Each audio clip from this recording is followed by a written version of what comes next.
Bonjour à tous, c'est Ejawan et aujourd'hui on se retrouve pour une nouvelle vidéo. Donc aujourd'hui on se retrouve pour parler du nouvel appareil photo que Sony a présenté, le Alpha One. Donc qui est vraiment un appareil très haut de gamme, voilà, c'est le plus cher appareil que Sony ait commercialisé à ce jour. Et justement je crois que c'est même le plus cher plat format qui est commercialisé parce que pour trouver des prix plus élevés il faut aller du côté du moyen format. Donc justement, on va déjà commencer par le prix. Donc voilà, le Alpha One coûtera 7 300 € sans objectif. Donc voilà, c'est comme une somme énorme. Et on va voir ensemble ses caractéristiques et à qui est destiné, voir qui va l'acheter, quel type de public est concerné par cet appareil. Alors, cet appareil ressemble beaucoup au Canon R5, déjà dans le sens où il fera de la 8K, du 4K 100 fps. Donc justement, on va le comparer un peu au Canon R5, voir un peu justement qu'est-ce qui vaut par rapport à lui, déjà en vidéo et après en photo et voir est-ce qu'il vaut vraiment le coup. Alors déjà, la première chose qui fait moins bien comparé au Canon, c'est qu'il n'enregistre pas du RAW en interne et est obligé de faire en externe.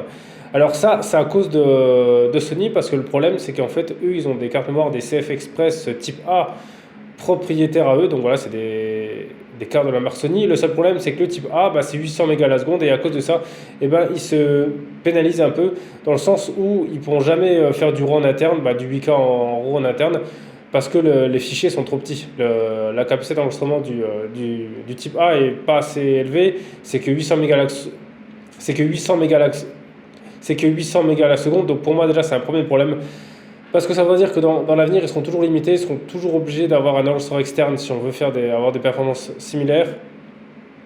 Et pour moi, quand on commence à devoir rajouter justement des équipements comme ça, pour moi l'appareil se transforme en caméra. Donc à 7 000 € obligé de mettre un enregistreur externe, là on commence à réfléchir, est-ce que ça vaut pas mieux d'acheter une caméra qu'acheter ça.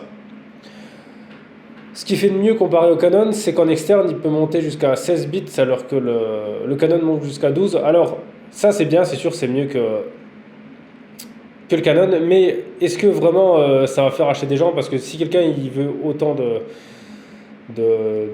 d'échantillonnage de couleurs, à mon avis, il a déjà sa caméra qu'il faut. Je pense pas qu'il a attendu de ça, parce que 16 bits c'est vraiment pour le cinéma, donc c'est pas vraiment fait, on va dire, pour du YouTube. Donc voilà, c'est déjà pour des gens, voilà, qui ont un projet professionnel, ou voilà, d'autres projets qui sont vraiment, voilà, soit c'est pour la télé, soit c'est pour le cinéma, ou des choses similaires. En plus, ce qui est un peu bizarre, c'est que les caméras originales qui font ça, ils sont pas en 4:2, c'est souvent du 4:4:4. Donc à voir, est-ce qu'il y a vraiment une grosse différence entre le 16 et le 12. Mais bon, c'est toujours mieux, mais en soi, pour moi, c'est pas vraiment un argument de vente, parce qu'on, je veux dire, on va pas mettre autant d'argent pour ça. On peut limite autant acheter. Je veux dire, les gens qui voulaient ça ont déjà leur propre matériel.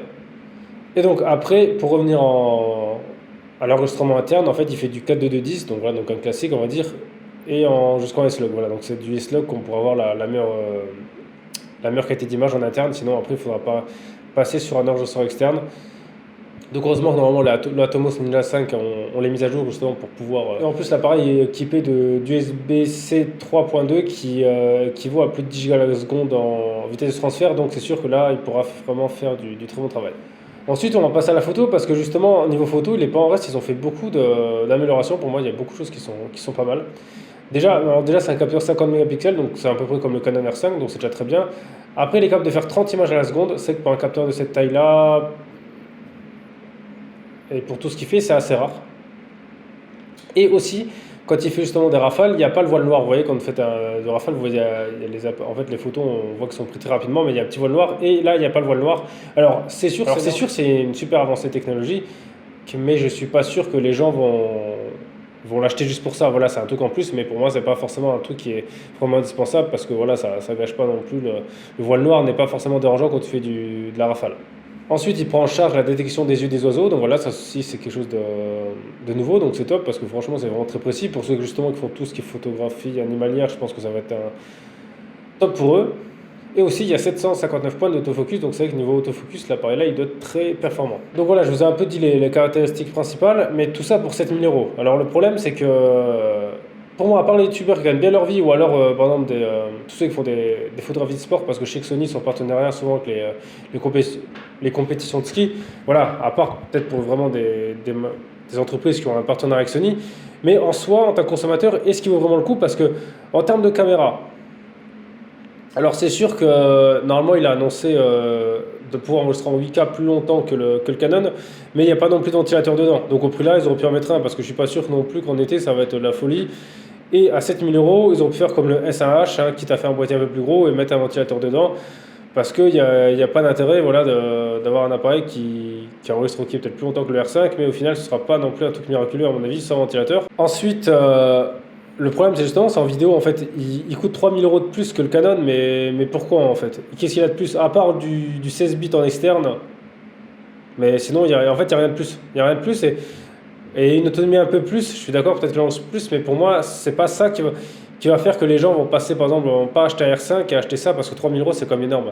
Au prix là, on est déjà à 7000 euros, au prix là, on peut déjà avoir une caméra RED. Donc pour moi, niveau caméra, je suis pas sûr que c'est vraiment le meilleur choix à faire en termes de rapport qualité-prix parce que certes, c'est top, mais à 5000 euros, ça passait, mais 7300, c'est quand même énorme. Rajouter des objectifs et tout, franchement, ça va vite cher, plus les cartes mémoire et tout. Par exemple, si vous n'êtes pas équipé Sony, franchement, je trouve ça quand même énorme. Ensuite, en photo, alors oui, il y a des trucs bien, mais à 7000 euros, est-ce que c'est rentable? Est-ce que la personne qui va acheter ça, parce que c'est vraiment pour travailler, quand on achète un appareil au prix là, c'est pour travailler, est-ce que, je veux dire, les nouveautés justifient vraiment l'achat de l'appareil là? Parce que 7000 euros, pour pas de voile noir, ok, détection des yeux des oiseaux, 30 images en rafale par seconde. Alors ça remplace peut-être l'Alpha 9, mais ouais, c'est pas non plus, je veux dire, pour moi en tout cas, ça vaut pas le coup. Je trouve que c'est beaucoup trop cher pour ce que c'est. Alors je sais pas quel public il vise, et en plus, en revenant juste 2 secondes sur la caméra, il y a pas d'écran, l'écran il est pas sur rotule, donc en fait c'est comme par exemple la 7 III, voilà, on va pas le retourner vers nous. Alors je trouve ça un peu bête parce que de la 7S III là, donc déjà pour les vidéos, déjà c'est compromettant, parce qu'on peut pas se regarder quand on se filme, pour tout ce qui est vlog ou tout ça. Donc c'est sûr que déjà elle n'est pas destinée à ça. Mais voilà, c'est quand même un peu dommage parce qu'on va dire de nos jours, c'est un peu, pour moi, un critère un peu assez important sur une caméra, sur un appareil photo. Donc voilà, je sais pas qui va acheter ça parce que au prix là, autant acheter le Canon parce que, ok, peut-être qu'il chauffe un peu plus, mais bon, pour les différences de performance qu'il y a, pour moi, il n'y a pas 3000 euros d'écart, hein. Je veux dire, je suis sûr, on met les deux appareils photo à côté, chacun on fait une vidéo avec et je suis sûr qu'on voit pas la différence. Mais en tout cas, on se dit pas il y a 3000 euros d'écart. Alors, c'est pour ça qu'au prix là, pour tout ce qui est vidéo, acheter une caméra RED. Ou même leur caméra, les Fix 9, qui est presque au prix là. Mais voilà, je comprends pas. Là, au prix là, pour moi, il n'y a pas vraiment d'intérêt de faire quelque chose si cher. Et même en photo, à 7000 euros en général, quand on met des prix comme ça, c'est pas ce qu'on achète du moyen format. Là, pour quand même du plein, bon, ok, il est bon en sport, mais à côté de ça, il y a quand même d'autres, je pense, d'autres appareils. Je pense que l'Alpha 9, il fait toujours du bon travail. Et puis vu qu'il faut direct un enregistreur externe, le problème c'est que pour moi il perd tout l'intérêt que le Canon a. Par exemple, justement, vu que le Canon fait tout en interne, on peut le mettre sur un drone, on peut le mettre justement sur un Ronin SC, parce que je peux avec un enregistreur externe, des fois ça peut être un peu limite si on met un gros objectif. Donc voilà, c'est pour ça que pour moi là il perd en mobilité, et c'est pour ça qu'à cause de ça, moi je le vois beaucoup moins d'intérêt que le Canon R5. Et en plus, il faudra que Sony justement ils travaillent sur leur carte mémoire, parce qu'à l'avenir, si c'est les seuls qui ont besoin d'un enregistreur externe pour pouvoir faire du RAW, ça risque de leur poser problème comparé à la concurrence. Et ça, je pense qu'il va falloir qu'ils y travaillent, parce que sinon Canon et Panasonic, à mon avis, ils vont les manger là-dessus. Après voilà, dites-moi vous dans les commentaires ce que vous pensez de cet appareil, si justement vous avez été convaincu, vous voulez l'acheter, ce que vous pensez de lui comparé au R5. Donc voilà, en tout cas, merci d'avoir regardé cette vidéo, c'était AJ1, on se retrouve très vite pour une prochaine vidéo.